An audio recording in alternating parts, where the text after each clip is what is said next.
Mutuntu lyonnaku olwaleero ennyumba ye yaliko pulezidenti wa DP okumala emyaka 25 Paul Kawanga Ssemwogerere ekutte omuliro era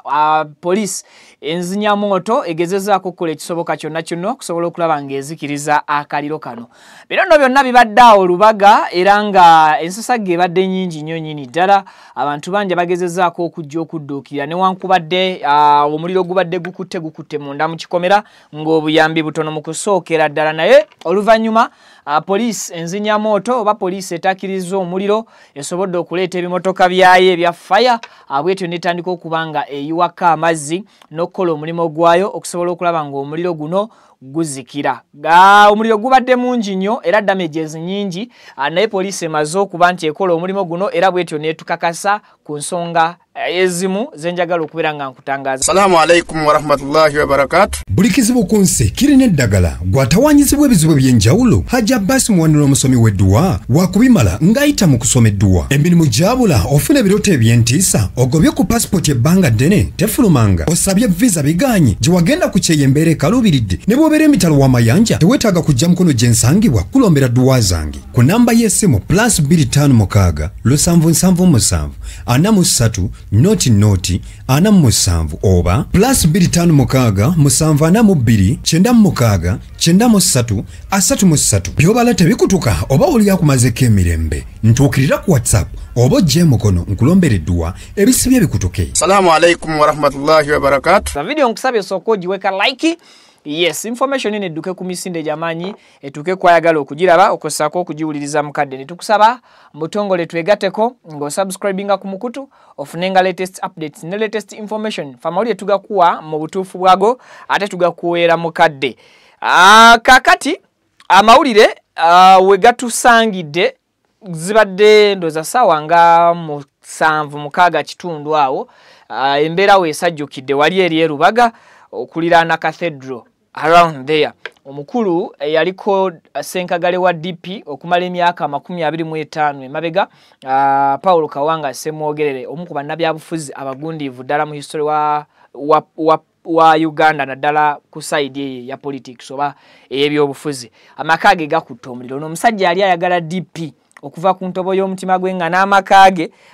gaali gagenda maaso n'okuba nti gonna gasiigibwa langi ey'ekibiina kya DP langi eyo eya kiragala.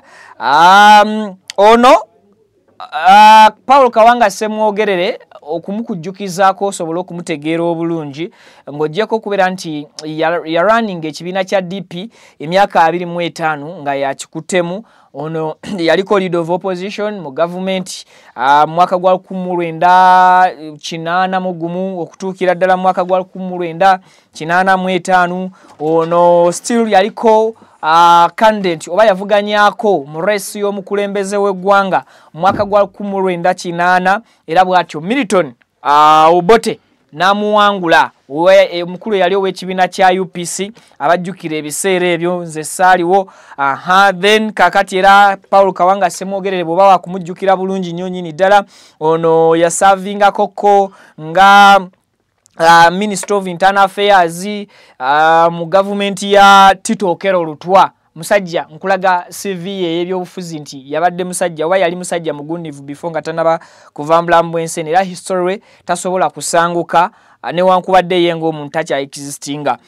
Oluvannyuma lwa President Museveni okuwangula akalulu mwaka gwa 1986 ono yalondebwa era nga Minister of Internal Affairs. Ono yasavingako mu government y'Obote nga Minister of Internal Affairs ate at the same time ne mu government ya Mwami Museveni namwo n'asavingamu nga Minister of Internal Affairs okuviira ddala mu mwezi gwa January omwaka gwa 1986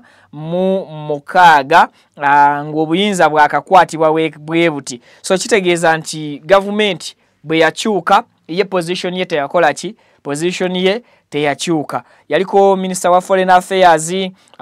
yaliko wa Public Service 1994 mpaka 95 then as Foreign Affairs n'abeerawo 1988 ate mpaka 94 ono yafa 2022 yes gwe mwaka gwe yafiiramu era nga yaliko deputy prime minister wa Mwami Museveni mu 1986 so CV ye ezitoyera ddala bwe tutuuka kwogera ku byobufuzi bye oba mu lugendo lwa career ye ya politics so amakaga gabadde gasangibwawo e Rubaga ge gakutte omuliro era ebintu bingi nnyo nnyini ddala ebitokomekedde mu muliro ogwo poliisi evuddeyo neeyogera ne kakasa oba ne confirminga nti bakoze ekisoboka kyonna okusobola okutaakiriza akaliro akabadde kakutte era akafuuse ekizibu nga kabumbujja ne katasobola kusaasaana ate kugenda mba neighbors oba ku miriraano era mu kaseera ke kamu poliisi ekonfaminze nti temuli muntu n'omu afiiridde mu kabenje k'omuliro guno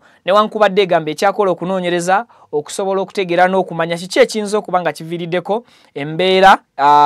ey'omuliro okuba nti gukwata ate ne gutuuka okusaanyaawo ebiwererako ddala abadduukirize ng'ogyeko poliisi enzinyamooto bagezezzaako okulaba nti badduukirira ne batandika okubaako ebintu ebimu bye basobola okutaasa ku fulo ey'owansi naye ng'okusingira ddala omuliro gubadde gw'amaanyi ku fulo ey'owaggulu so wansi abadduukirize bagezezzaako okuba nti beesogga enju n'okuteeka obulamu bwabwe matiga okusobola okubaako ebimu ku ebyo bye bataakirize bibadde mu nju okakanazi fridge entebe wardrobe entonotono ne box ezirimu ebintu ebyenjawulo ebitali identified as of now byebimu ku ebyo bitaasiddwa ne bitasobola kuba nti bitokomokera mu muliro oguguddewo olunaku olwaleero era poliisi still renywezezza ebyokwerinda mu kifo kino okugezaako okulaba nti waliwo bintu bigezaako kuba nti biwuutanyizibwa oba ebintu ebibulaabula manyi bannayuganda kasita tulaba akavuyo twagala nnyo okuliirako kaabamu mu kavuyo but this time around amaka g'omugenzi Paul Kawanga Ssemwogerere bwe gabadde gakutte omuliro ebyokwerinda bibaddewo okusobola okulaba nti waakiri basekiwalinga ebintu ebibadde mu nnyumba ebyo ebibadde bitaasiddwako ebibadde kumpi ku mwaliro ogw'owaggulu ebisinga bitokomokedde mu muliro ogwo ennyumba tulabye nga ebimu ku bifulumyemu mubaddemu ne fire extinguisher naye tekinnaba kubanga kitegeerekeka mu makomo mubaddemu abantu bameka mu kaseera omuliro we gukoze eki we gutandikidde okuba nga gubumbujja era situmanyi bo bali mu mbeera but as of now report ya police ekakasa temulimu muntu n'omu afiiridde mu kabenje ka muliro guno yes ekyo kyekimu ku by'olina okusooka okuteeka mu nkola n'okuba nti weebaliza mukama olw'ebyo yes so ono Dr. Kawanga Ssemwogerere azitowa CV bwe tugamba okujjukiza kimu ku kimu nyinza okugamba nti tuyinza okukeesa era ne tusulawo naye nga kyemmanyi nti okimanyi nti musajja mugundiivu nnyo nnyo nnyini ddala mu byobufuzi yabiwumula mu mwaka gwa 2025 lwe yasalawo n'agamba nti Novemba ono wa 2005 kandida yalinge ebintu bya politics kati ekyo ekibiina kyemulaba kirimu mwami Norbert Mao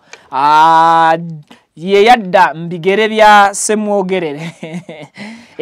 DP yavawala yavuganya kuviira ddala amabega and you may ask yourself nti lwaki mu government ezenjawulo azaasavinga nnyo ku kifo kino ekya Minister of Internal Affairs Dr. Kawanga Ssemwogerere omugenzi yawaŋŋangukako mu mawanga ebunaayira era yalwayo nnyoko okumala ebbanga so yakomawo obukomye ne Uganda ng'embeera emaze okuba nti oba oliawo stabilizinga muko kati ekyo ekyokubeera nti yawangalirako nnyo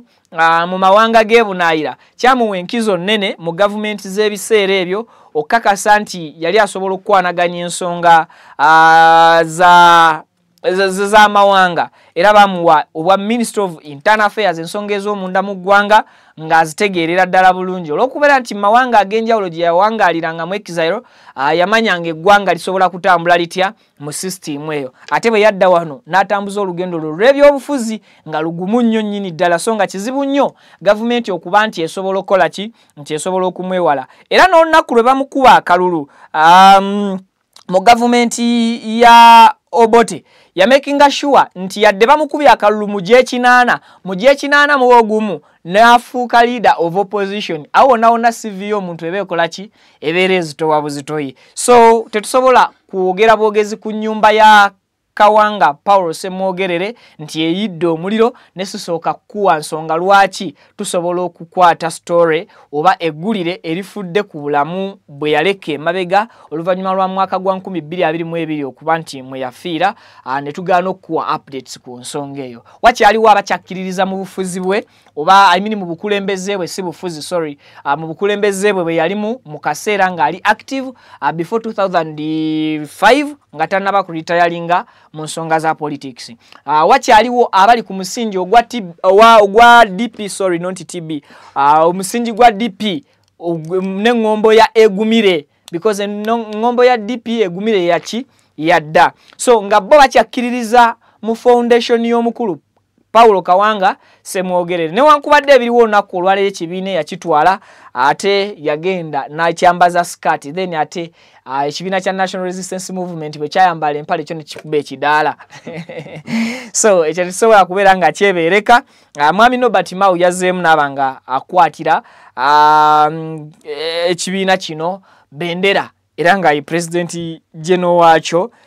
mu mbeera eyo. Yes, musajja yali mufumbo ebyo sigenda kubeera nga mbikuddiramu mu mbeera eyo n'ebirala ebifaanaganako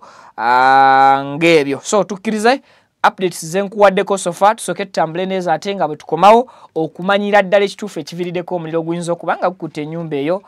nga bw'ebadde efaanana. Nze Vicky atakumira mpeera bansinkanye mu updates endala nnyingi zikyajja mweraba.